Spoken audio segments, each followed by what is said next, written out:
Evening, all. This thing's not recording. Oh, yeah, it is recording. Evening, all. Chief Prepper here. I want to talk to you about a couple things. Uh, I recently got some lead weights off some wheels that I had turned into that little burn pit. The reason I'm talking to you about those is you can melt those down and turn them into all kinds of things. So you can turn them into bullets. You can turn them into, if you have the casting tools, you can turn them into, whatever. So and also, I'm talking to you about them because if you go to a junkyard, most junkyards have wheels everywhere, and they have the lead weights typically still attached to them. So you can go into a junkyard and come out with a bag full of weights if you want. So might be handy to have. And then the next part of this little short video is going to suck for a lot of people with my eye issue that I'm beginning to think it's not going to go get better. Uh, if you're below the age of 45 and you think we're going to go to war in China or Russia or both, and there's not going to be a draft, then not to be rude to you, you're stupid. So, uh, what that means for everybody is if you don't know how the army works, in times of war when they need bodies, the standard's lower. Most of the time, they will put you in boots if you can do what you're told and shoot a gun. They don't care about anything else. So I can tell you that because during the entire time Iraq was happening, people could stay in the army as long as they wanted to.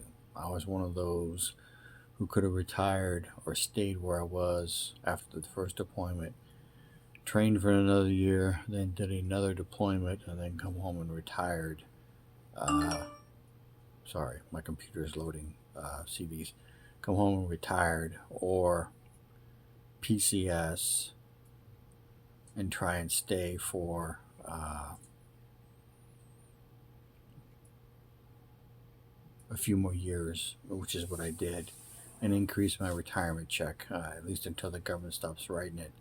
And I think I've said this story before. My voluntary retirement of March 31st got changed to a mandatory retirement of February 29th of the same year. So I kind of knew I wasn't going to get promoted, and I did not know the Army that year was going to go back to the two-time selection for promotion or non-selection for promotion, and then 90 days from the release of the board results, then you're separated from service. So that's for officers. So during the war, they would let you stay. They didn't care how many times you didn't get selected for promotion because you were a body and you were doing a job. So that's an example. So you need to understand the Army is not your friend. The Air Force is not your friend. The Navy is not your friend. The Coast Guard is not your friend. The Marine Corps is not your friend. I was talking to a young man Friday night, actually, at the Rod Gallery. We're waiting to go into the bathroom, and he was saying that he just got approved to go overseas. And I said, well, they're not doing you any favors. They need bodies. So, because he's missing his leg, he lost his leg in a motorcycle wreck.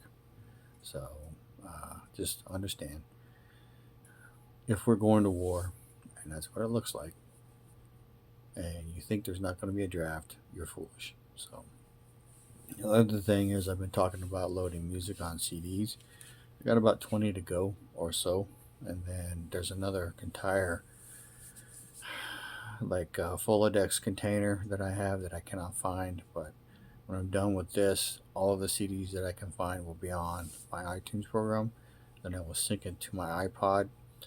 And when my iPod is not in use and my external speaker is not in use, I will roll them up in something or build some kind of cardboard container, and I will store them in one of the Faraday cage bags that I showed you. So, and if something happens, EMP, CME, or a nuclear attack, and I'm not dead, and I'm not in a blast zone, and I'm surviving, there's a good chance I'll have some music. Sorry about the yawn. And then the other thing is, I would encourage you to find forms of entertainment that do not revolve around cell phones, electricity, TV, what we currently have.